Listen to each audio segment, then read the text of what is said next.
What does real coaching support look like versus what you've been provided?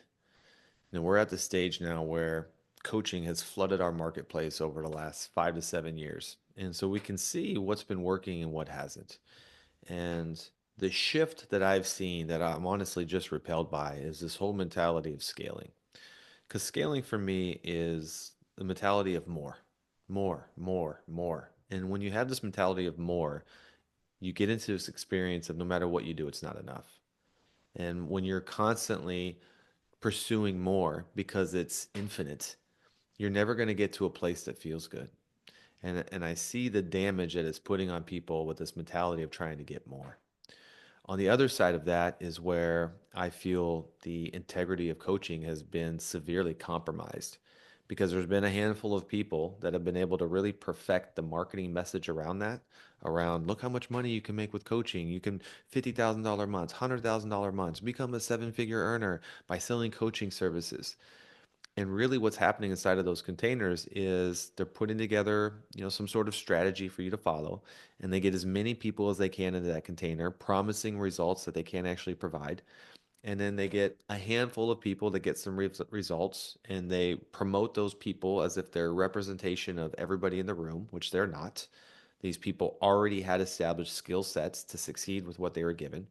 And you're given the impression that anybody can come into these rooms and get these results and make that money. And it's just simply not true. And so now we're in this phase where so many people have been burned by this type of marketing and type of mentality that not only is there a lot of discouraged people out there trying to do something with their businesses, the trust has been broken so severely that it's very hard to put your trust or faith into somebody at this stage. And I think everybody's been so blinded with really good marketing that they're just very hesitant to choose somebody again. Now, at some point, we have to make a decision around where does our integrity lie? Where do our values lie? And what do we believe? And it reminds me of that movie, Jerry Maguire. I'm sure you've seen it. If you haven't, it's a great movie. But one of the baselines of that movie is, he's the sports agent that they focus on getting all of these high profile clients. And he writes this mission statement basically saying if we really want to provide the service that our clients need, we should be working with less clients and be okay with making less money. Because what should be important is the result and the relationship with the client. And everybody celebrated him for doing that. And then he was immediately fired by his company because that was not their values. Their mentality was no, we take on as many people as we can so we can make as much money as we can, so that we can be perceived as the biggest and best organization because we make the most money. And it was just a really cool plot line of how he went and built his business by focusing on the relationship with the client first.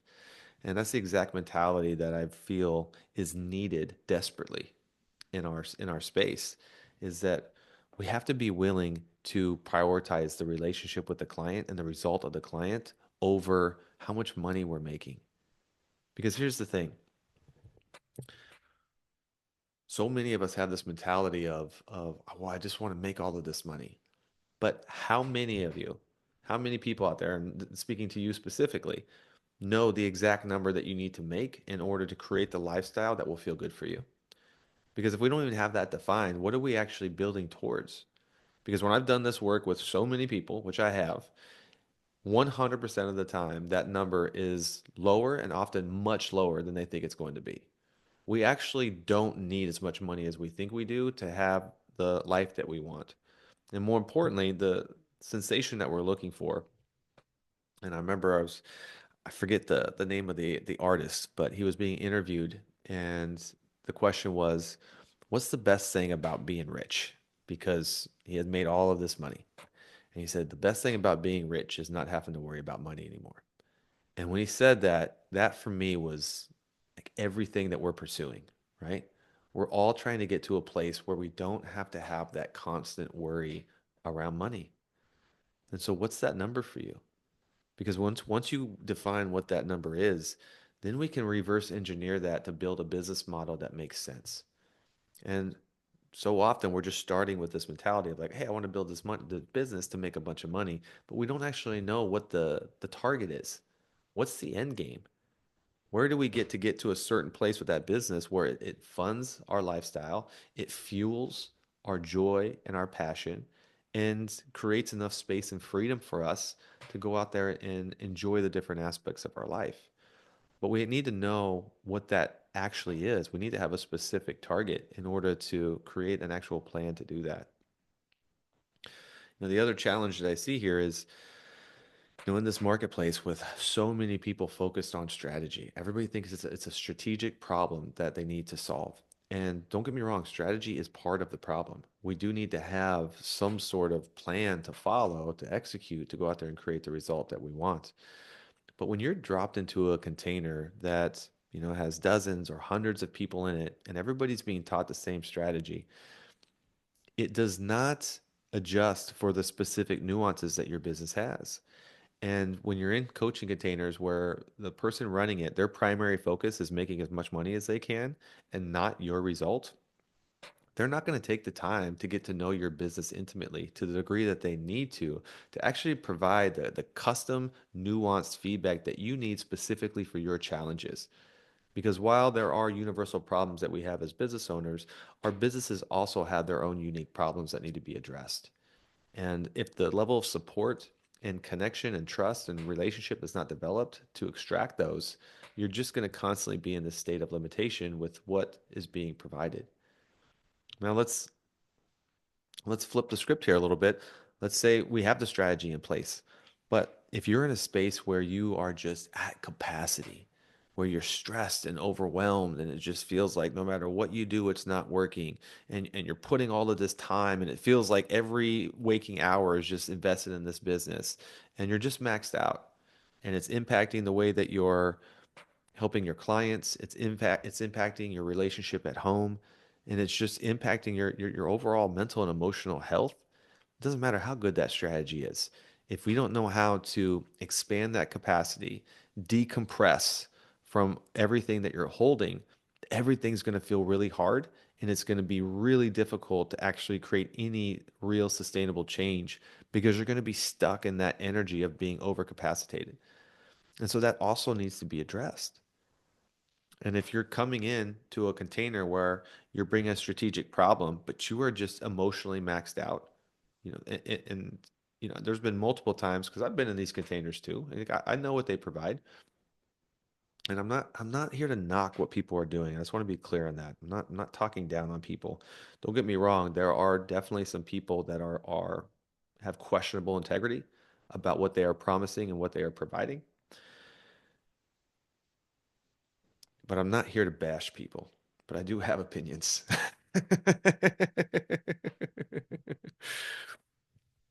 But if their focal point is business strategy, they don't have the ability to help you navigate the emotional complexity that's happening with what you're trying to do. When you're facing massive resistance to something that needs to get done, when you are picking up your phone and scrolling for hours because you're procrastinating on what needs to get done, when it just feels like your nervous system is rejecting the strategy and you don't know how to get around it, they can't help you with that, nor are they even trying to. And that's such a critical piece because we have to be able to manage the internal experience along with the external strategy in order to get it to work. Which brings the third challenge, which is, do you actually have the skills and abilities to execute what needs to get done? And we all have different skills that we're trying to develop with what we are currently trying to create. And in order for skills to get developed, you need feedback. And so if you're given a strategy, let's say it's you're in a group that's teaching you ads, and they're talking about, all right, well, you need to create some video ads to go out there and execute this strategy.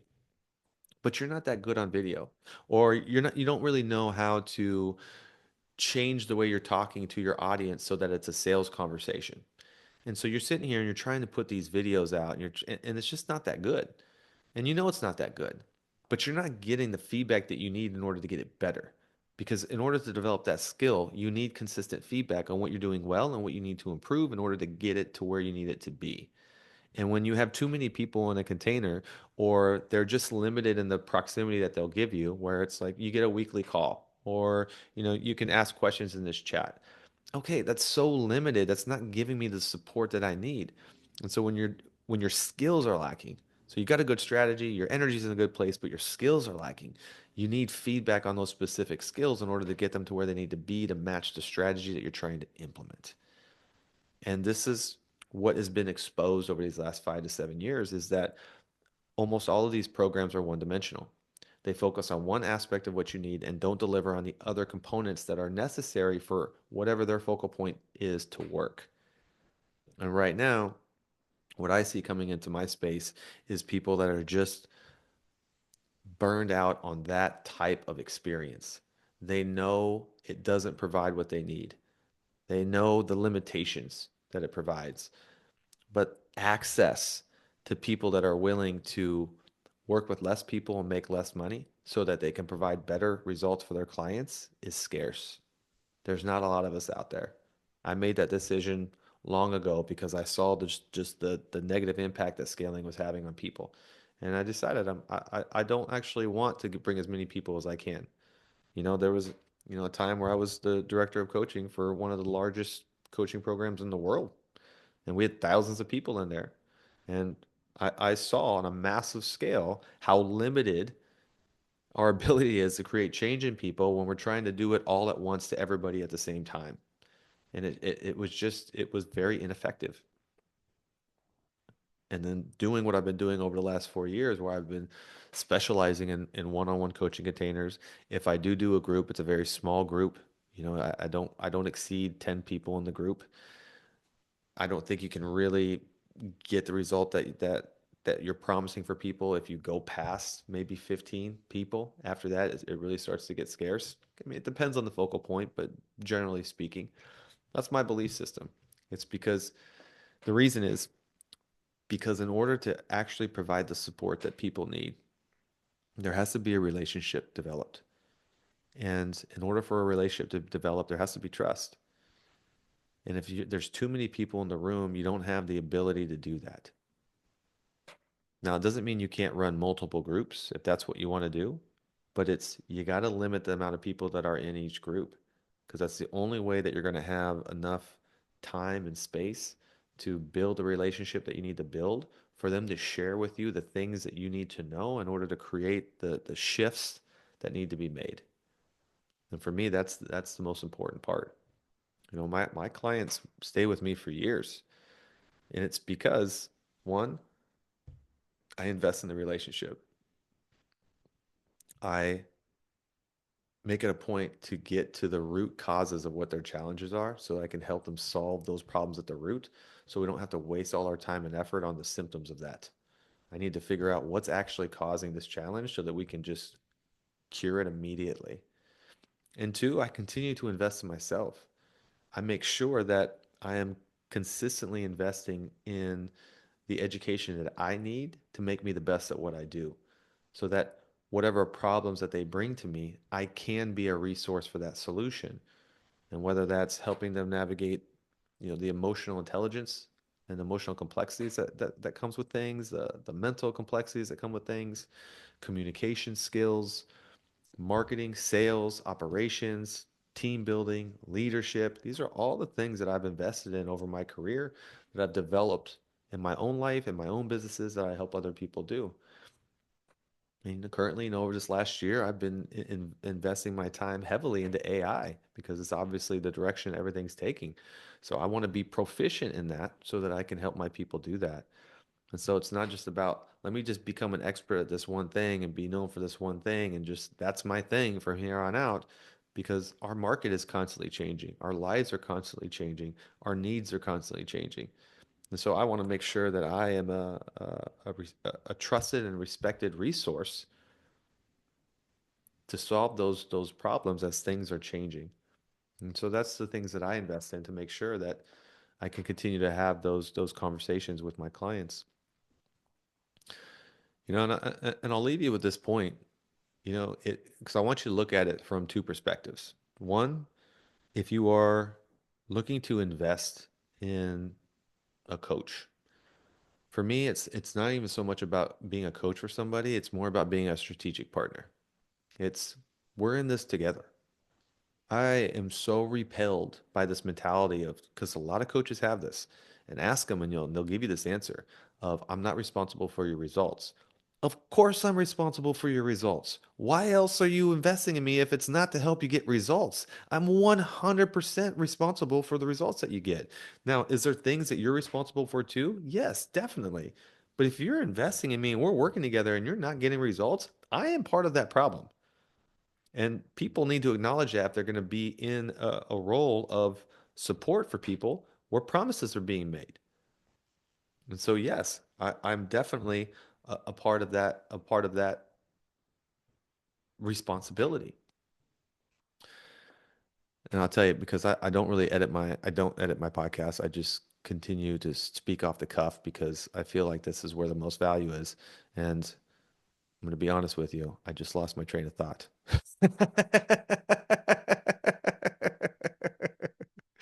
Ah, I remember it.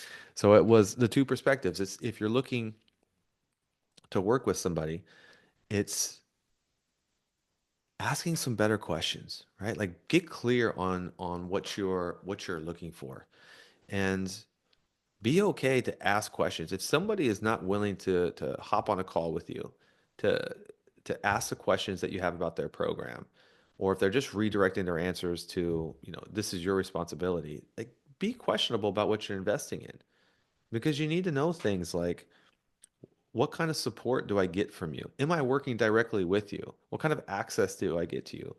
How consistently can I ask you things? Are you going to give me feedback on the things that I'm doing? Are you going to customize this approach to my business, or is this just universal for everybody?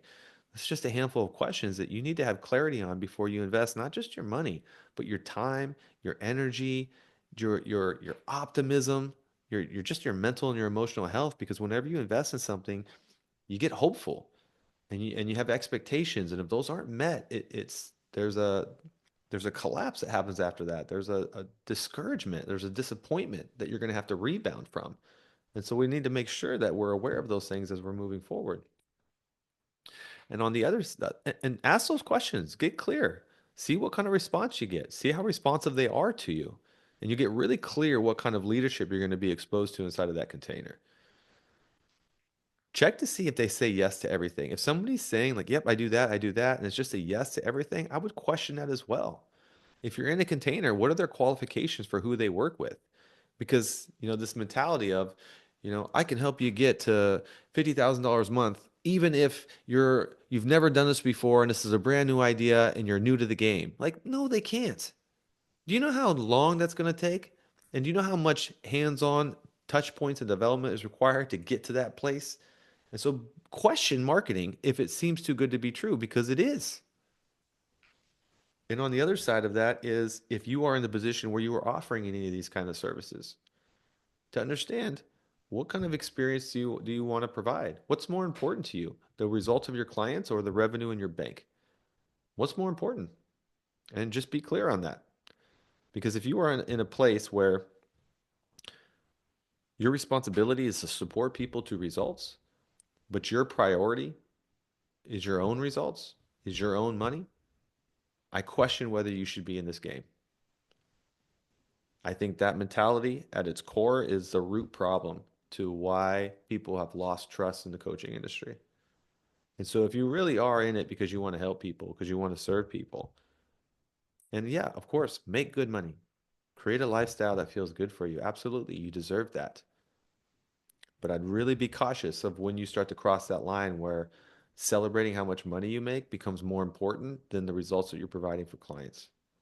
And that's what we have to be aware of because it's temptation, you know. Money is tempting and it is great when you make good money. I've had some really big months in my career and it feels really good when you hit it. It really does. You love it and you want more of it. And that's when our character is tested. That's when our integrity is tested. And that's when we have to really look at what's actually really important here and what's going to feel good for me long term with the decisions that I make. So something for you to stew on here this week. If you have any questions, just shoot me a DM on Instagram, Arvin_Anderson. I answer all my DMs. I love talking to people. I love helping people out. So anything that you're working through, you need some perspective on it, send it my way. I'm happy to help. Thanks for listening. See you next time.